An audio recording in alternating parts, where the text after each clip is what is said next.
Hello everyone and welcome back to another calculus video. In this video we are going to talk about how to integrate exponential and logarithmic functions, and we're going to see that these are going to involve the chain rule and their reverse chain rule. So let's look at a few examples.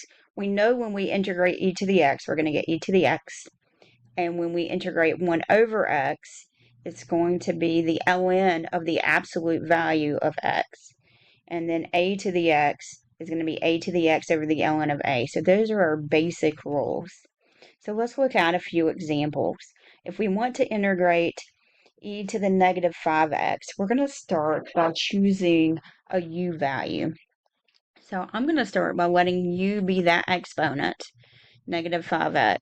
If that's u, then my derivative would be negative 5, and we took that derivative with respect to x.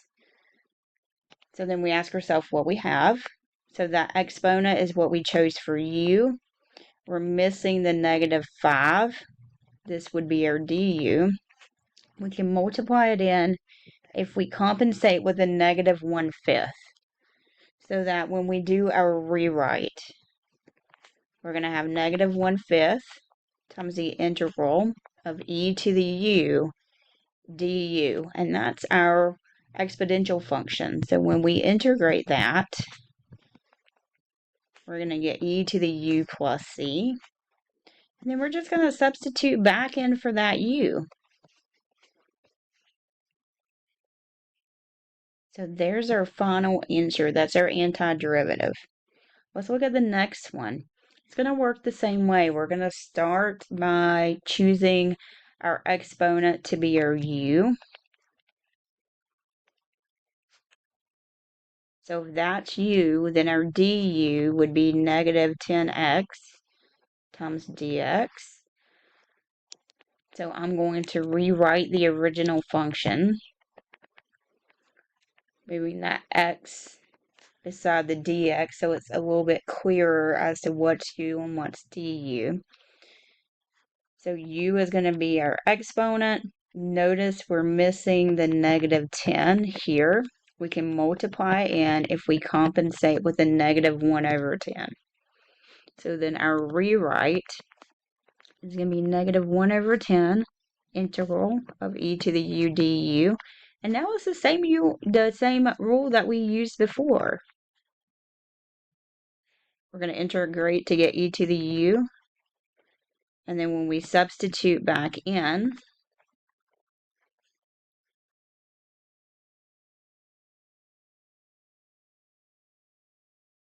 we get negative 1 over 10 times e to the negative 5x squared plus c. So there's our antiderivative. Now, remember, on all of these, you can check your answer. All you have to do is take the derivative of what you found. So if we took the derivative of our antiderivative, I would keep the negative 1 over 10. I know the derivative of e to the u is e to the u. And then I have to take the derivative of the exponent. And we know the derivative of a constant is 0. And if we clean this up, we're going to have e to the negative 5x squared times x as our derivative. And that's the same thing that we started with up here. So we know that this is the correct antiderivative. That next one is going to be just a straight application of that a to the x rule. So if I want to find the antiderivative, it's going to be 4 to the x divided by the ln of 4 plus c.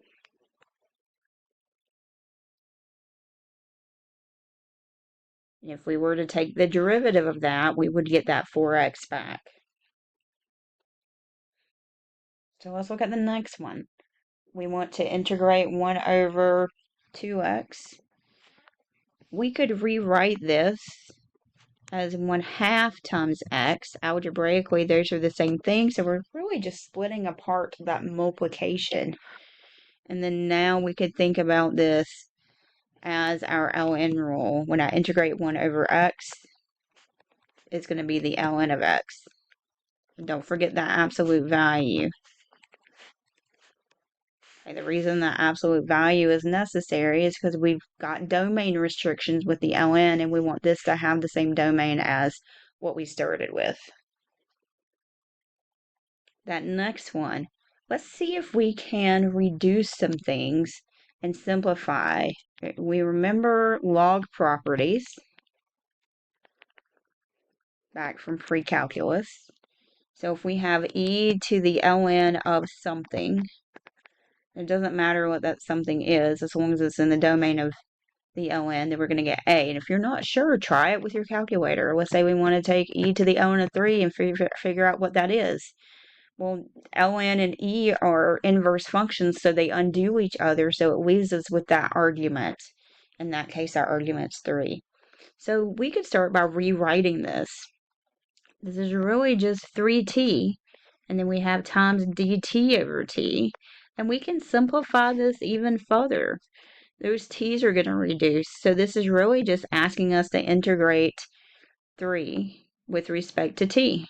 So we're going to end up with 3t plus c as our final answer. Now, if we didn't want to do it that way, we could actually use a chain rule for that.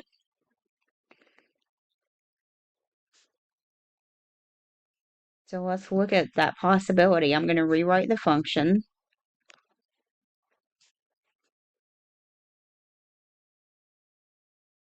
If we wanted to try a chain rule, we would start with by letting that exponent be u. So u would be the ln of 3t.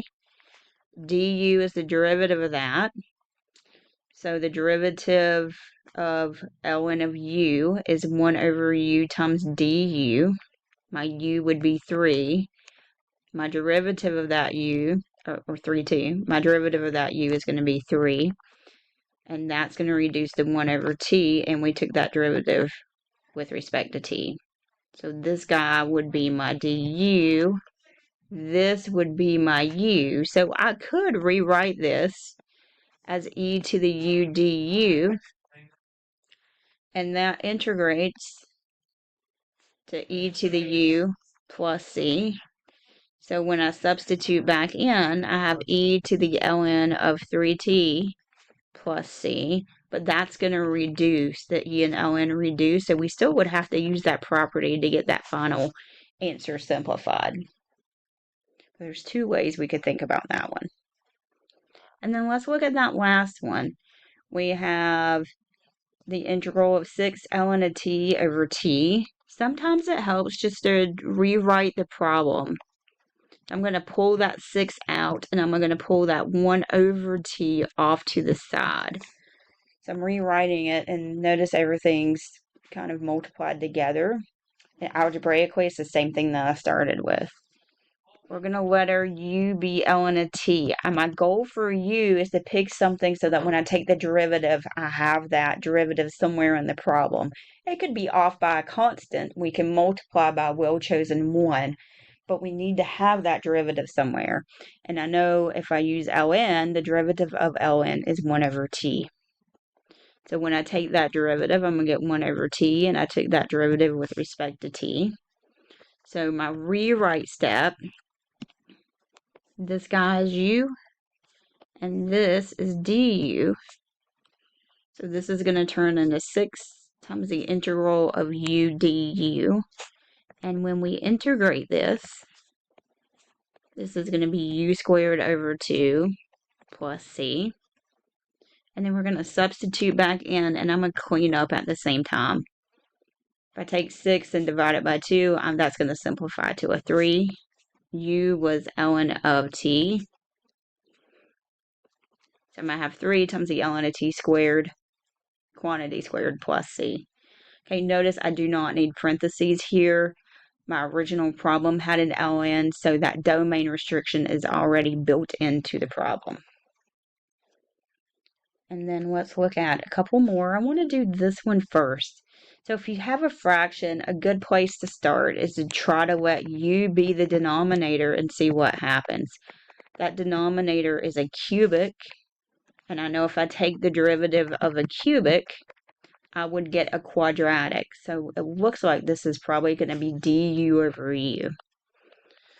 If I take the derivative of my chosen u, which is the denominator, I get 3x squared plus 18x plus 27. And then if I factor a 3 out, I get 3 times x squared plus 6 times x plus 9. Remember, we took that derivative with respect to x. I forgot my dx on the problem there. So we're really just missing the 3 here. We can multiply it in if we compensate with a 1/3. So my rewrite, that whole numerator is du, and that denominator is our u. So this is our 1 over u times du, which is our log rule. So this integrates to 1/3 ln absolute value of u plus c. And then if I substitute back in, I get 1/3 ln absolute value x cubed plus 9x squared plus 27x, and then plus c. And then let's look at that last one. Fraction, let's try letting u be that denominator. 7 sine of 7x plus cosine of 7x. So du would be the derivative. The derivative of sine is cosine, and then we have to take the derivative of the argument, which is 7. The derivative of cosine is negative sine. The derivative of that argument, that angle, is 7. So that looks really close to what we have up here. If we factor out a negative 7, that's going to leave us with a negative cosine of 7x plus sine of 7x. And I'm just going to rewrite that. So that's sine of 7x minus cosine of 7x.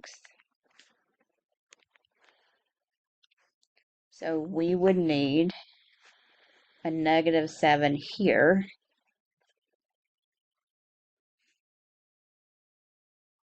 Scoot that over.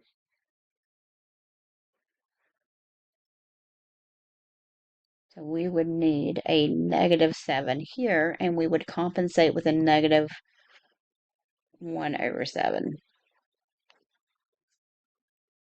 Multiply those two together, you get 1, which means we have not changed the problem. So when we do a rewrite, we have negative 1 over 7. That numerator is du, and the denominator is u. And that's our ln rule again. So when we integrate, we get negative 1 over 7 ln, absolute value of u plus c. So when we substitute, we get negative 1 over 7 times the ln of the absolute value of sine of 7x plus cosine of 7 times x, and then plus c. There's our antiderivative.